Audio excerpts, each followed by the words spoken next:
ஒரு புனிதமான நாடகம் தான் திரௌபத கல்யாணம். மகாபாரதத்திலேயே மங்களகரமான ஒரு நாடகம் தான் திரௌபத கல்யாணம். அதே மகாபாரதத்திலே ஒரு தலைச்சிறந்த நாடகம் தான் திரௌபத வஸ்திர பங்கம் என்று சொல்லக்கூடிய நாடகம். மகாபாரதத்திலே தலைச்சிறந்த ஒரு நாடகம், பெரிய நாடகம், புகழ்பெற்ற நாடகம் தான் திரௌபத வஸ்திர பங்கம்.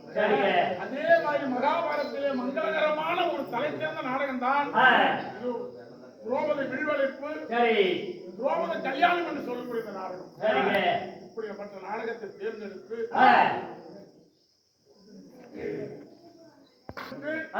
அதாவது பெண்மணிகள் எல்லாரும் சேர்ந்து நமக்காக அன்னபோதம் அள்ளி கொடுத்து நம்ம ஐயா சேர்மன் ஐயா தலைமையில பங்காளி வீட்டு பெண்கள் எல்லாரும் மகளிர் எல்லாரும் ஒற்றுமையாக சேர்ந்து திரௌபத கல்யாணம் மங்களி சுகம் மங்கலியம், அதாவது இப்படிப்பட்ட சபையிலே ஒரு மங்களகரமான ஒரு நாடகம் அதாவது அமையும்னா அவங்களுடைய கொடுத்து வைத்த ஒரு பாக்கியம். அதனால மங்களகரமான திரௌபத கல்யாணம் என்று சொல்லக்கூடிய நாடகம் தீபாந்தம்மனுடைய ஆலயத்திற்கு ஒப்பற்ற பங்காளிகள் அவருடைய பெண்கள் அனைவரும் ஒற்றுமையாக இதற்கு சீர்வரிசை செய்து அதாவது பூசை செய்து மக்களுக்கு அன்னதானம் கொடுத்து இந்த நாடகத்தை சிறப்பித்து கொடுத்தார்கள். அனைவத்து பேரும் அவர் குடும்பத்திலே அண்ணன் தம்பி அக்கா தங்கை பெற்று பிறப்பு ஆடு மாடு அவரவர் செய்யும் தொழில் பிள்ளை சூனிய மந்திரம் தந்திரம் எடுத்துட்டு வழிபோக்கு காத்து கரும்பு பேய் பிசாசு எதுவாக இருந்தாலும் அம்மா தாயே பத்தினி பாதத்தை வச்சு நிறுத்தி வந்தக்கூடிய பாராக்குடியாக்கி ஏழக்குடி எடுத்து வளர்த்தி நாட்டுக்கு நல்ல பேர் எடுத்து கொடுத்து நோயற்ற வாழ்வு குறைவற்ற செல்வம் பல்லாண்டு பல்லாண்டு பல கோடி நூறாண்டு நீடூழி வாழ வேண்டும் என்று அம்பாளை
அரசாண்டு வரக்கூடிய பாஞ்சால மகாராஜன்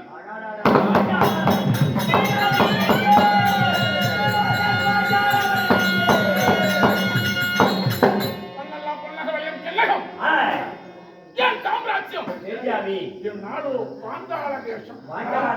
பாந்தாளத்தை போர் குடையின் கீழ் அரசாண்டு வரக்கூடிய என் பெயரோ பாந்தாள மகாராஜா இருந்தாலும் தாலி நல்லா அறிந்தது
சரி திருமணம் சரி நீண்ட நாட்களாக புத்திரவாக்கியமே இல்லை.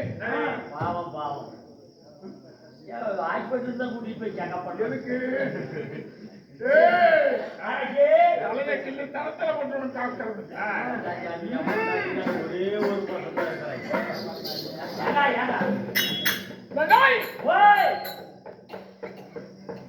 சொல்ல ஒரு பிள்ளை ஒரு பெண்ணாக சுபமங்கலம் என்று சொல்லக்கூடிய மாங்கல்யம் தரித்தான். அதனுடைய வயிற்றிலே ஒரு கருவாக உற்பத்தியாக வேண்டும். புத்திர பாக்கியம் இல்லாதவருக்கு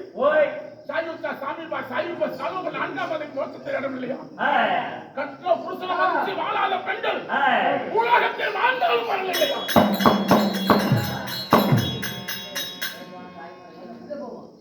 அப்படி இருக்க நான் கோவிலாதிகள் கல்யாணம் செய்து இந்த நாட்களாக புத்திர பாக்கியம் இல்லை.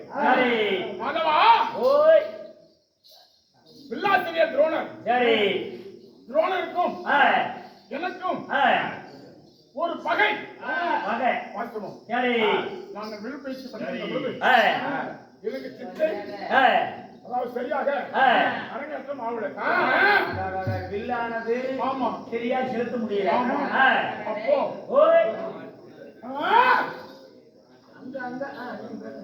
அப்பொழுது ஒரு நாள் அந்த வில்லாசி என்ன செய்தார்? அந்த துரோணர் பாஞ்சால மண்டலத்திலே தன்னுடைய சித்தி எல்லாம் எனக்கு போதித்து அந்த வில்லாசி என்று சொல்லக்கூடிய துரோணரால் சில சித்திகளை கற்று இந்த பாஞ்சால நாட்டுக்கு நான் அரசனானேன். சரிங்க. துரோணர் நான் எல்லாவது ஒரு நாளைக்கு உன்னிடத்திலே நான் யாசகம் என்று வந்தால் எனக்கு கொடுக்க வேண்டும் என்று ஒரு வார்த்தை உரைத்திருந்தார். எங்களாவது உதவி கேட்டு வருவேன், உதவி செய்ய வேண்டும். அந்த உதவியை நீங்க தட்டாம செய்யணும். ஒரு நாள் துரோணர் என்ன செய்தார்? திருவியை கல்யாணம் செய்து திருவிக்கும் துரோணருக்கும் ஒரு பையன் அஸ்வத்ராமன் சொல்லக்கூடிய ஒரு பையன் தன்னுடைய பெத்த பிள்ளைக்கு பால் இல்லைன்னு சொல்லி நான் ஆட்சி பீடத்தில் அமர்ந்திருக்கின்ற பொழுது அந்த குழந்தையை கூட்டிக் கொண்டு திரும்பி வந்தார். யார் வந்தா? துரோணர் வந்தார். அப்பொழுது நான் ஆட்சி பீடத்தில் அமர்ந்திருந்து என்ன சொன்னார்? தங்களை பார்க்க யாரோ ஒரு அந்தனர் வந்திருக்கிறார். மந்திரத்தை சொல்லி அனுப்ப. அப்போ அவர் யார் என்று கேட்க பாஞ்சால மன்னா நான் தெரியவில்லையா? உன்னுடைய தோழன் உன்னுடைய சிநேகிதன் அதாவது துரோணர் அப்படின்றான். எனக்கு ஞாபகம் இல்லை. சிநேகிதனும் நண்பனும் தெரியவராது. வந்த காரணம் என்ன வந்து கேட்டேன். என் குழந்தைக்கு பால் வேணும், ஒரு பசுமாடு கொடு அப்படி என்று கேட்டார். அப்பொழுது நான் சொன்னேன் எப்படி? அதாவது நான் பசுமாடு அதாவது உனக்கு நான் கொடுப்பதாக இருந்தா நீ ஒரு பிராமணன், நான் ஒரு அரசன். ஆனால் யாசகம் கேளு தரேன். யாசகம் கேளு தரேன். ஆனால் நான் உனக்கு பசுமாடு சீதனமாக கொடுக்க முடியாது அப்படி என்று மறுத்தேன். அப்பொழுது துரோணர் என்னிடத்தில் மிகுந்தாவளத்தை பேசி கோபத்தை தூண்டினார். அப்பொழுது உடனே என்ன செய்தேன்? துரோணரை மந்திரமாக விட்டு பிடித்து வெளியே தள்ளுங்கள். துரோணரை பிடித்து வெளியே தள்ளினேன். அப்பொழுது அந்த துரோணர் என்னை பார்த்து அடைய பாஞ்சால மன்னா அரசாட்சியில் அமர்ந்திருக்கிறோம் என்று உன்னுடைய கருவத்தால் அகந்தையால் என்னை எள்ளி நகையாடி ஏறினம் செய்து என்னை பிடித்து வெளியே தள்ளிவிட்டார். இதோ நான் உரைக்கிறேன். உன்னை போல சத்திரியனுக்கு செல்வத்தை கற்றுக் கொடுத்து நான் பழிக்கு பழி வாங்காவிட்டால் என் பெயர் துரோணர் இல்லை அப்படி இந்த சபத்தை வைத்து விட்டு சென்று விட்டார். அப்படி சென்று உடனே சென்றவர் என்ன செய்தார்? குருகுலத்திலே வில்லாசிரியாக சேர்ந்து பாண்டவரிலே நடுப்பிருந்த அர்ஜுனனுக்கு சித்தையை கற்றுக் கொடுத்து ஆனால் என்ன தேர்கோடி கம்பத்தால் கட்டி இழுத்து வரும்படி அர்ஜுனனை அனுப்பினார். அப்பொழுது அந்த பாண்டவ வம்சத்தை சேர்ந்த அர்ஜுனன் பாஞ்சாலத்தின் மீது போது எடுத்து என்னை பிடித்த ரதக்கோடி கம்பத்தால் கட்டி இழுத்து கொண்டு போய் துரோணருடைய காலிலே விட வைத்தார்.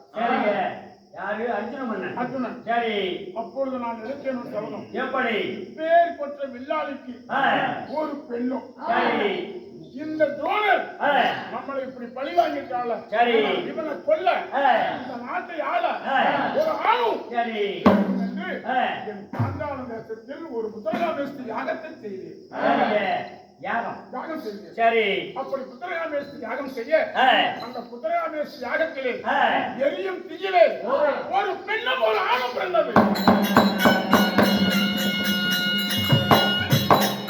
யாகத்தின் வழியாக ஆமா. ஒரு ஆணும் ஒரு பெண்ணும் அந்த பெண்ணுக்கு ஆ, தீயிலே பிறந்ததினால் சரி. அவருக்கு துரோபதி என்றும் சரிங்க. கிறிஸ்த தூய்மை என்று பெயர் வைத்து ஆ, இந்த பாஞ்சால தேசத்திலே ஓய். நான் வளர்த்தி வாழியம் செய்து வருகிறேன். சரிங்க. இந்த பாஞ்சால தேசத்து மக்களுக்கு எந்த குறையும் இல்லாமல் உண்டாக்கி ஆ, நான் இது மக்களை ஆதரித்து சரி. கட்டி காத்து ஆ. நீர்வளம் நிலவளத்தோடு பாஞ்சால தேசத்திலே மக்களுக்கு குறையின்றி ஆ, நாடாண்டு கொண்டிருக்கிறேன். சரிங்க. இருந்தாலும் இருந்தாலும் இன்று ஆ, என் மனைவி கோகுலா தேவி, சரி. என் மகன் கிருஷ்ண குயிமன் ஆ. இவர்களெல்லாம் பார்க்க வேண்டும். சரிங்க. சீக்கிரம் அழைத்துக் கொண்டு வா. புறப்படுங்க.